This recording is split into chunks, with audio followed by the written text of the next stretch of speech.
mungkin dari perspektif dari bidang energi mengenai dampak mulai dari tentang mata air yang akan menjadi penghidupan utama lah dari warga Batu itu. Kira-kira pandangannya dari teman-teman energi seperti apa ya gitu kan? Menurut aku gitu ya, kita bisa melakukan pendekatan dengan kita studi dulu nih hidrologinya seperti apa, ya kan? Karena contoh kita mau naruh site di sini gitu, dengan site di sini kan kita nggak tahu konteksnya seperti apa, ya kan? Jadi kita harus studi dulu lebih lanjut dan juga kita pendekatan juga dengan masyarakat gitu. Kita nggak boleh tuh ada namanya non transparansi gitu loh. Maksudnya Batu itu menurut apa ya, sebagai juga penikmat kota Batu ya kan, liburan. Secara tata kelolanya, secara kota ya, secara tata kelola kota tuh cukup bagus tuh. Dan bayanganku memang ketika memang si geothermal ini, project geothermal ini dijadikan, menurut aku bisa jadi salah satu pedoman smart city malah.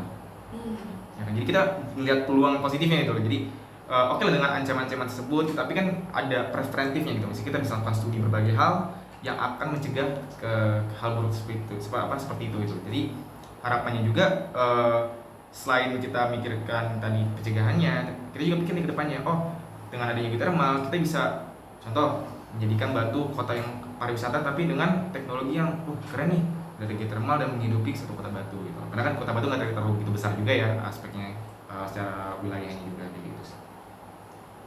Ya, dari Mas Dava mau menambahi? Ya mungkin aku izin menambahi ini ya di wilayah Batu. Mungkin ya tantangan sudah dijelaskan oleh kedua narasumber, Kang dan dari Go Arab gitu.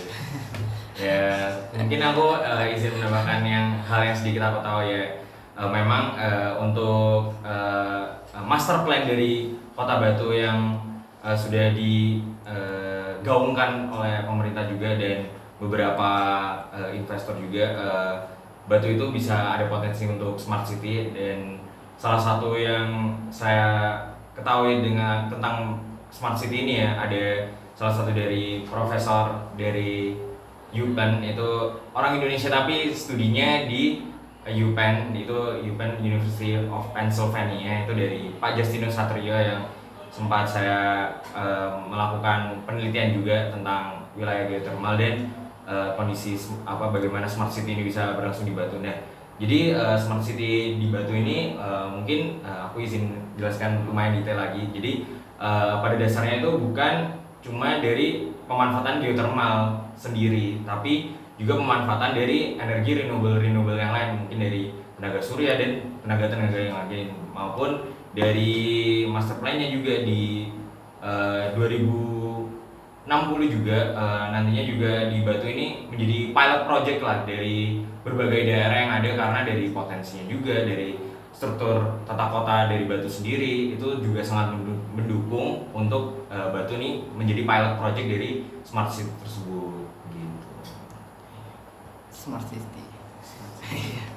Jadi sempat disinggung lah mengenai kayak adanya power plant ini akan memajukan kota Batu menyengsarakan dari kota Batu sendiri. Menurut penelitian Aulia dan Setiawan pada tahun 2023 menunjukkan bahwa rencana pengembangan geothermal di area Arjuna Welirang sempat memunculkan resistensi masyarakat, bukan karena penolakan besar-besaran, tetapi lebih karena kekhawatiran akan potensi kerusakan alam dan hilangnya sumber air serta ruang publik yang menemani warga-warga di Batu sendiri gitu. Jadi salah satu cara untuk menghilangkan rasa kecemasan dari warga atasnya pengembangan energi geothermal sendiri itu bagaimana sih melakukan pendekatan seperti apa yang efektif gitu. Ya mungkin dari kakaknya mau Oke, boleh. pendapat. Boleh. Oke. Jadi kalau misalnya kita melihat case-case Indonesia namanya, kita belum belajar dari case-case masa lalu. Kita nambang nikel, emas, lalu juga batu bara, itu selalu muncul yang namanya konflik agraria, teman-teman. Kenapa? Karena ada problematika dualitas hukum di situ. Hukumnya masyarakat tabrakan sama hukumnya negara. Di mana hukumnya negara itu kaku banget kan? Kalau misalnya hukum masyarakat, ini mereka udah kayak fleksibel dan menghidupi kehidupannya gitu. Norma-normanya kayak gitu kan. Nah, negara ini cenderung kemudian melakukan pendekatan yang dirasa itu top down, jadi dari atas ke bawah langsung kayak gitu. Mereka melakukan ini, aku mau transisi energi, langsung nyuruh perusahaan buat lakuin gitu. Sementara mereka nggak tahu perusahaan ini pakai sistem apa. Ada yang sistem kotor, ada sistem bersih, kita nggak tahu kan gitu. Tapi kebanyakan sistem kotor teman-teman, kayak perampasan lahan dan lain-lain. Yang jelas itu akan menimbulkan keresahan masyarakat lah gitu. Makanya kalau misalnya tanya pendekatannya apa, pendekatannya bottom up, dari masalahnya dulu nih diketahui kayak gimana kayak gitu. Apa yang harus dibenahi dan dialek kalau misalnya kalian pendekatannya itu dari bottom ke atas gitu, itu akan terjadi suatu ruang demokratis untuk dapat ya betul kita mewadahi masyarakatnya untuk berdialektika gimana sih yang pengen kalian disesuaikan aja gitu. Sebenarnya masyarakat nggak yang sekaku itu kayak gitu loh. Nah, tapi negara itu memang cenderung untuk melakukan represivitas dan lain-lain. Yang perlu diketahui adalah kita nggak anti pembangunan sebenarnya, tetapi apakah kemudian pembangunan tersebut itu mengindahkan aspek dari berkeadilan juga? Transisi energi itu mengindahkan aspek dari berkeadilan juga, karena kalau misalnya kita ngomongin pembangunan, bahasa aku kayak gini. Sebelum ada pembangunan di situ, itu ada suatu pertanian. Sebelum ada pembangunan di situ, itu ada suatu penghidupan dari masyarakatnya. Kalau negara bisa kemudian menjamin penghidupan tersebut untuk terus berlanjut, aku yakin masyarakat gak akan seresisten itu. Tapi pada nyatanya sampai sekarang perampasan lahan, bahkan representativitas masyarakat itu masih ada gitu. Jadi memang pendekatannya adalah bottom up dari masyarakat baru ke kebijakan.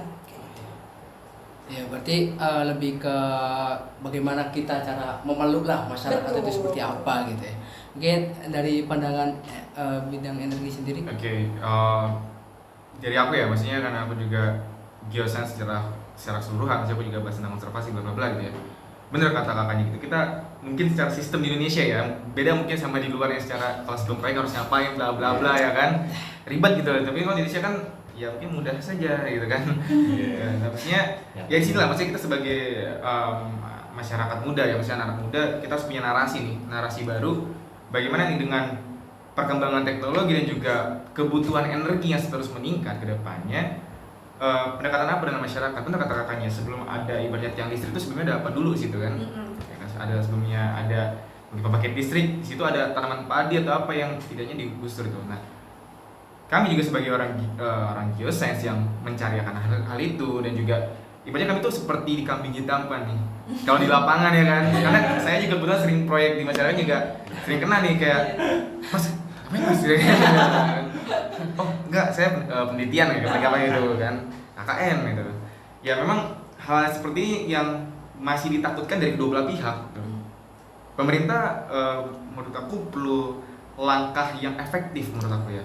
Maksudnya iya, dengan percepatan yang sangat nyata gitu, dengan juga ancaman dari depan mata ya. Tapi nggak bisa dipungkiri juga, kita juga sebagai orang geoscience, kita punya ilmu, kita punya sains yang seperti kakaknya punya ilmu humaniora dalam penyampaian. Oh iya, kita collabin, bisa dari bottom up atau kita ketemu di tengah. Kebijakan existing sekarang dengan masyarakat yang ancamannya seperti apa, kita kumpulkan di tengah. Karena harapannya apa? Dengan kebijakan yang existing ini kita bisa modifikasi dengan daerah-daerah tertentu seperti itu. Karena baik lagi, karena potensi geothermal di Indonesia ini cukup besar gitu. Jadi harapannya kan pasti percepatannya lebih besar juga dong, lebih cepat dong ya kan. Tapi dengan kebijakan sekarang yang masih abu-abu dan juga masyarakat yang dibentrokan lagi dengan contoh perusahaan segala macam bla bla bla tentunya harus ada nih kebijakan-kebijakan baru yang sama-sama win-win solution lah, seperti itu mungkin dari aku. Iya, jadi kan tadi udah disinggung lah mengenai kebijakan dari pemerintahan itu seperti apa gitu. Ya, yang kemarin pernah sempat dengar nggak yang mengenai lelang wilayah kerja geothermal yang di Gunung Lawu? Oh, Ya. Nah, mungkin itulah salah satu kebijakan dari pemerintah. Ya, mungkin langsung membahas ini aja, kayak bagaimana sih cara menyeimbangkan kebutuhan energi dengan perlindungan lingkungan itu yang baik, yang sejalan, itu seperti apa sih gitu? Yang menjadi permasalahan adalah oknum-oknum yang mendapatkan keuntungan tersendiri. Yang energi juga menjaga kehidupan manusia dan lingkungannya juga menjaga ekosistem manusia dengan alam itu sendiri gitu. Justru itu kan maksudnya adanya energi baru itu buat ke lingkungan, tapi kenapa kok di Indonesia ada apa dengan Indonesia?